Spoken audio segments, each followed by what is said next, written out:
Momen Lebaran dikhawatirkan bisa memicu ledakan COVID-19. Sederet kebijakan dan sanksi diberlakukan untuk mencegah mobilitas dan kerumunan. Namun meskipun mudik dilarang, diperkirakan 18 juta warga tetap nekat pulang ke kampung halaman. Sementara tempat wisata yang diizinkan buka, dikhawatirkan menjadi zona penyebaran berikutnya. Lantas bagaimana langkah pemerintah mencegah ledakan COVID-19? Inilah Satu Meja Forum, Hari Raya dan ancaman ledakan Corona.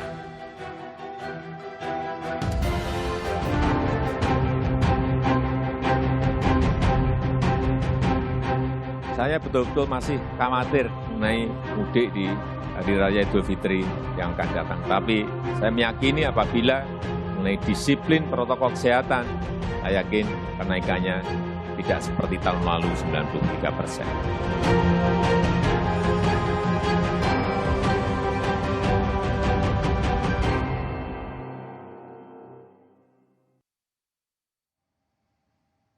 Sekitar 4 jam lagi pemerintah resmi akan melarang mudik Lebaran. Sejumlah jalan tentunya akan disekat sesuai dengan rencana, tetapi arus mudik itu sudah berjalan. Sudah bergabung melalui sambungan Zoom sejumlah narasumber. Yang pertama adalah Gubernur Jawa Tengah, Ganjar Pranowo. Selamat malam, Pak Ganjar. Selamat malam, Mas Budiman. Ya, yang kedua adalah juru bicara Kementerian Perhubungan, Ibu Adita Irawati. Malam, Mbak Adita. Selamat malam, Mas Budiman. Kemudian ada Dewan Pakar Ikatan Ahli Kesehatan Masyarakat Indonesia, Hermawan Saputra. Selamat malam, Mas Hermawan. Selamat malam Mas Budiman, selamat malam pemirsa Kompas TV. Dan kemudian ada juga Mas Heri Trianto, Kepala Bidang Komunikasi dan Satgas Penanganan COVID-19. Malam Mas Heri. Selamat malam Mas Budiman. Ya, saya mulai dari Mas Ganjar Pranowo terlebih dahulu. Mas Ganjar, Anda sebagai Gubernur Jawa Tengah tadi Presiden wanti-wanti agak khawatir nih. Meskipun mudik dilarang, tetapi arus mudik yang akan melintasi Jawa Tengah juga akan terjadi. Gimana Mas Ganjar mengantisipasi agar tidak terjadi ledakan COVID seperti yang dibayangkan oleh Presiden?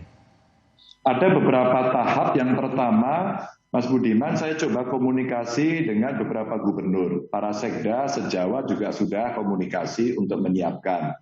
Hanya memang kemarin kita belajar betul, ketika terjadi peningkatan beberapa kasus dan satu contoh saja yang kami di Pati itu ada yang mudik, ternyata mereka tidak bisa dideteksi dan menularkan kepada 38 orang, maka kami melakukan testing kemarin. Kita di jalan kita lakukan testing. Nah itu ternyata dari keberangkatan memang tidak dites, hanya random test saja. Nah ini menurut saya yang cukup bahaya. Maka kita antisipasi. Sekarang dengan Polda kita cegat di perjalanan, terus kemudian kita tes. Yang berikutnya kita tes sampai dengan dia destinasinya di mana. Kami punya aplikasi namanya Jogotongo, maka mereka sekarang bergerak untuk menjaga para pemudik dan mencatat. Lagi-lagi kita lakukan testing dan tracing. Inilah antisipasi yang kita lakukan dan memang dengan kondisi mereka yang kemarin lebih dulu istilahnya curi start gitu ya untuk mudik duluan, maka ini memang sesuatu yang alert buat kita. Kita juga harus hati-hati. Di medsos, orang-orang juga cerita, udah kita mau mudik aja, udahlah nggak apa-apa dan sebagainya. Jadi narasi-narasi ini membuat memang kita mesti siaga. Maka sekarang tempat-tempat isolasi kita hidupkan dan nanti mulai malam ini tepatnya kita akan melakukan sebuah tindakan yang lebih tegas sehingga yang masuk tidak sesuai aturan putar balik. Oke, baik. Makanya kita coba lihat ya grafis yang dimiliki oleh Kementerian Perhubungan. Kita coba tampilkan bahwa ini adalah survei sebelum terbit larangan mudik. Jadi yang mengatakan ya itu 11% dengan estimasi 27,6 juta orang. Lalu kemudian survei setelah terbit larangan mudik yang mengatakan ya 7%, berarti akan 18,9 juta orang yang juga akan melakukan mudik. Lalu masih ada grafik lagi? Atau apa yang akan dipakai? Daerah tujuan mudik adalah Jawa Tengah, 38,5%. Ya, dari yang mudik 38,5% akan ke Jawa Tengah, ke Jawa Barat 22%, Jawa Timur 11,9%, DIY 8,2%, Jabodetabek 7,3%, Lampung 3,6%, dan lainnya 8,5%. Kembali ke Pak Gubernur. Pak Gubernur, ini 38,5% dari orang-orang yang mudik itu tujuannya ke Jawa Tengah ini sebetulnya. Gimana? Iya memang pengalaman tahun lalu juga demikian, kita mendeteksi itu kurang lebih 900 ribuan sekian, dugaan saya 1 juta lebih sedikit lah. Artinya dengan pengalaman tahun lalu masyarakat relatif juga sebagian besar taat. Ya. Karena biasanya potensi orang yang datang itu 7 jutaan di Jawa Tengah. Maka saya mencatat Mas Budiman, umpama dari Dishub kami ya, itu sampai dengan tanggal 4 Mei, itu transportasi yang datang ke kita lewat jalur darat itu ada 305.973 orang. Oke. Yang menarik ini, yang berangkat meninggalkan Jawa Tengah 350.899 orang. Apa artinya? Ternyata dari catatan itu loh, ini kok banyak yang keluar begitu. Ternyata mungkin sekarang sudah banyak arus yang sudah berpindah-pindah di antara beberapa daerah ini. Ini catatan dari kita. Tapi sekaligus buat kami itu peringatan bahwa potensi yang ada di Jawa Tengah memang tinggi. Maka kita mencoba memitigasi sejak dini yang kita bisa lakukan. Oke, baik. Saya ke Mbak Adita Irawati, juru bicara Kementerian Perhubungan. Mbak Adita, jadi kalau survei itu 18,9 juta akan segera keluar dari Jakarta. Kalau penilaian ada sekarang, udah berapa yang keluar? Iya, Mas Budiman, kami mendapat laporan dari beberapa operator prasarana dan sarana ya, khususnya untuk angkutan jalan darat, transportasi darat, kami mendapat laporan dari Jasa Marga yang sudah keluar dari Jabodetabek khususnya menggunakan pintu-pintu gerbang utama itu sampai hari ini ada sekitar 135.000 kendaraan. Ya, ini kita bicara mobil kendaraan dan isinya penumpangnya dengan asumsi 3-4 orang sudah bisa kita kalikan dan kita bisa lihat jumlah orangnya. Sementara untuk transportasi umum, udara, laut, dan kereta api, sebenarnya peningkatannya juga tidak terlalu signifikan ya. Kami mendapat laporan puncaknya sebenarnya hari ini, dan average itu sekitar 10-15% dari hari-hari biasa.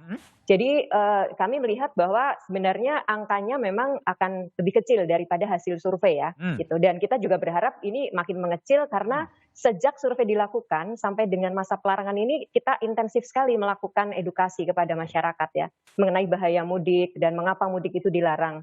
Dan kita harapannya ini efektif gitu untuk kemudian masyarakat juga mempertimbangkan kembali melakukan mudik. Apalagi kalau kita bicara kasus India gitu. Ya. Sepertinya ini menimbulkan khawatiran tersendiri juga kepada sebagian masyarakat. Oke, gitu, baik. Saya ke Heri ya. Kalau Heri kalau lihat dari data yang terakhir yang disampaikan oleh Satgas, memang tampaknya di akhir-akhir menjelang Lebaran ini mobilitas penduduk baik yang keluar Jakarta akan semakin tinggi ya, Heri ya. Ya, memang eskalasi kenaikan jumlah penduduk yang bergerak itu memang sudah naik sejak menjelang puasa. Bahkan ketika libur Paskah yang dimanfaatkan oleh sebagian masyarakat Muslim untuk mudik kecil gitu ya. Ada tradisi munggahan di sana. Dan hasilnya sih sudah mulai kelihatan di mana pekan lalu itu kalau hasil penularan itu sudah stagnan setelah sepekan sebelumnya turun 6.800 gitu. Jadi kemarin stagnan di 100.000, nggak turun-turun, sampai kemudian 2 hari terakhir ini baru terjadi penurunan. Kemudian yang kedua, Mas Budiman, selain orang yang bergerak ke daerah asal mereka, itu juga di mobilitas internal di sebuah daerah, itu juga terjadi eskalasi kenaikan dalam 3 pekan terakhir, terutama di akhir pekan yang mereka memadati pusat-pusat perbelanjaan itu sangat dirasakan. Makanya akhir pekan kemarin kita dapati bagaimana Tanah Abang dipadati 87.000, kemudian hari Minggunya menjadi 100.000. Ini adalah gambaran karena memang 33 daerah itu mengalami kenaikan pengunjung di pusat-pusat perbelanjaan. Jadi ada 2.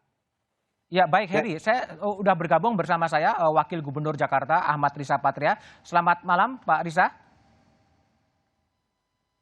Malam Pak Riza, suaranya? Belum terdengar suaranya ya? Terdengar. Oke, Pak Riza, Ya, siap. Oke, Pak Risa, ini tadi Heri menyebutkan bahwa Tanah Abang ya 87.000 sampai ke 100.000 ini gimana mengantisipasi agar kejadian seperti Tanah Abang tidak terjadi lagi, Pak Risa? Yang pertama, memang Tanah Abang itu kan sudah menjadi pusat pasar grosir, tidak hanya terbesar di Indonesia, tapi juga di Asia Tenggara. Dan yang berbelanja selama ini tidak hanya orang Jakarta sekitarnya, tapi jauh dari Kalimantan, dari Aceh, bahkan dari luar negeri.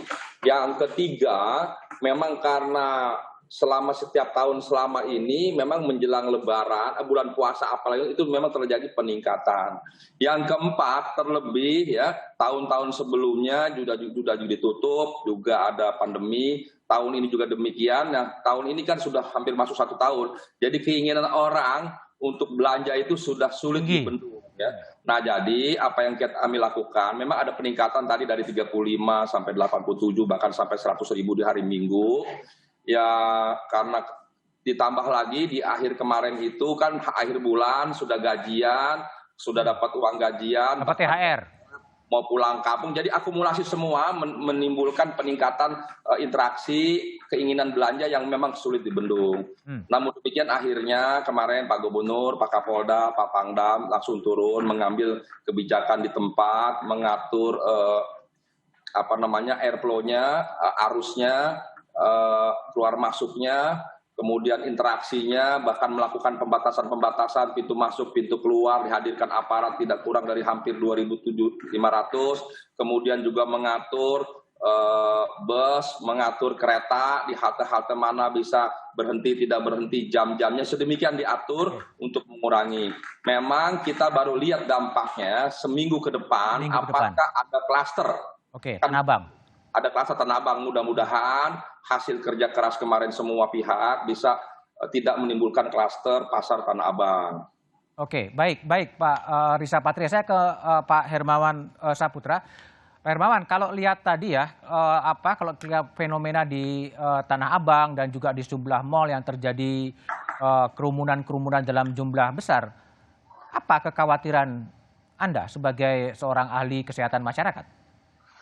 Pertama, alarm dari Tanah Abang menunjukkan adanya arus yang harus menjadikan fokus sedia ya buat di daerah. Karena pasar Tanah Abang itu pasar grosir nasional. Jadi orang tidak membelanjakan sesuatu satuan di sana, tapi grosiran untuk didistribusikan ke daerah-daerah. Kenapa juga terjadi 4 hari yang lalu itu puncak di Tanah Abang? Karena orang memanfaatkan 2 hari terakhir, tanggal 4 kemarin dan tanggal 5 hari ini, untuk pulang dan mereka juga mendistribusikan barang juga.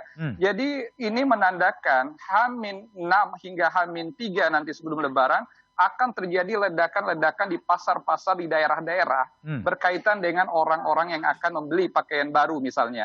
Itu satu. Yang kedua, kalau orang membludak di pasar-pasar untuk membeli perlengkapan Idul Fitri misalnya atau pakaian baru, kopiah, sarung dan lain-lain, tandanya akan ada mobilitas yang luar biasa saat hari H Lebaran. Orang akan bersilaturahmi, berkunjung satu sama lain. Dan ini menunjukkan alarm yang luar biasa bahwa kejenuhan dalam berperilaku itu terjadi sehingga fokus para pemimpin daerah termasuk yang paling besar proporsi dari survei tadi kan di Jawa Tengah nih. Jadi Mas Ganjar harus siap sedia di seluruh wilayahnya. Dan jangan lupa sebenarnya saya hanya ingin mengingatkan Mas Budiman, angka 18 juta yang disebut oleh Bapak Presiden berdasarkan hasil survei itu tidak hanya sumber dari Jakarta, tetapi adanya mudik dalam kawasan aglomerasi begitu ya, terutama di Jawa Tengah. Jawa Tengah tidak hanya sumber mudik, tapi juga tujuan mudik. Sama juga dengan Jawa Timur dan kota-kota besar di lainnya seperti Medan, Makassar di luar Jawa. Nah, khusus DKI Jakarta penduduk maksimal sekitar 11 juta. Nah, di dalam suasana normal 70% bisa mudik. Tetapi angka yang disebutkan oleh Bu Dita kalau dipresentasikan di angka total mungkin sekitar 1-2 juta. Tetapi itu kan dalam 1 atau 2 hari, kita belum melihat periode sebelum itu, jauh hari sebenarnya orang sudah mudik juga dari Jakarta. Nah, tandanya kita mengambil sebuah kesimpulan bahwa apa yang diperingatkan Presiden, angka 18 juta itu bisa menjadi kenyataan. Dan kalau 18 juta menjadi acuan, kemudian kita bandingkan dengan positivity rate kita dan juga hasil terakhir ini, tadi Mas Heri menarik menyebutkan ada stagnasi sebenarnya dari angka positif kita. Angka positif aktif COVID itu sekitar 100.000. Nah, kalau 100.000 ini stagnan dalam periode yang sekarang, itu bisa saja 3 kali lipat naik kalau kita membiarkan tanpa pengawasan ya, di saat-saat Lebaran, menjelang Lebaran maupun hari-hari setelahnya. Ini sebenarnya yang harus kita belajar dari pengalaman India, agar relaksasi kegiatan sosial keagamaan tidak membawa bencana buat kita semua. Nah, jadi bola ada di tangan pemerintah daerah saat ini.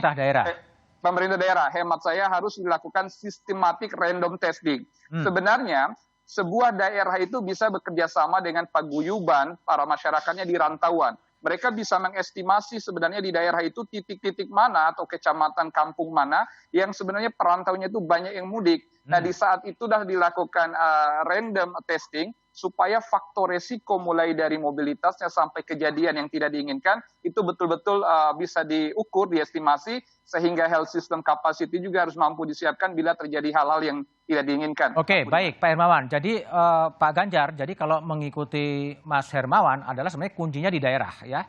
Sistematik random sampling harus dikerjakan, tapi strategi dari pemerintah Provinsi Jawa Tengah untuk mencegah orang masuk dan yang sudah masuk akan dites seperti apa, tapi jawabannya setelah jeda berikut ini.